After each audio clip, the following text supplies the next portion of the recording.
Hello guys, in today's video I'm going to show you how you can connect ChatGPT with WhatsApp. And now the ChatGPT itself doesn't have an integration of WhatsApp. You can go ahead and explore GPTs, but you will not find it an integration here. It's only a WhatsApp message generator, so it only generates it, but you cannot reply it like automatically. So what you will need to do is go ahead to the Zapier. And here you will need to go ahead and create an automation. So first of all, let's try to write down to WhatsApp. Let's try to do that. Now here's what it created. I'm just going to go ahead and try it. Now all you have to do is connect your ChatGPT. So sign in. Now what you will also need is ChatGPT API key.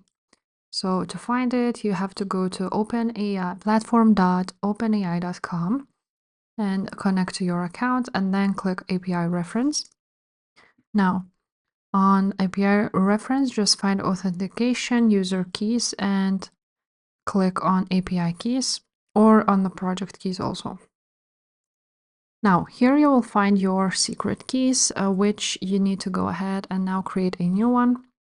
And let's write down WhatsApp and create a secret key. Now you need to go ahead and copy this key and make sure that you copy it and paste it somewhere because you won't be able to view it again. Click done. And now you have it. Go back to Zapier and connect. Now my ChatGPT has connected.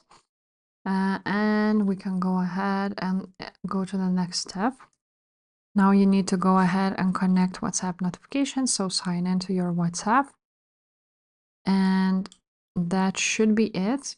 You can also go ahead and look here, connected to chat. So new WhatsApp message into chat.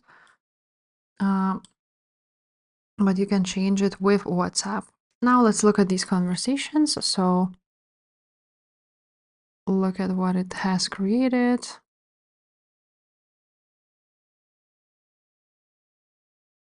As you can see, let's look at the actions. And basically that's how you set up everything here. Try to use the Zapier AI to create that connection. If this video was useful, please subscribe to this channel and leave a like on this video. Bye.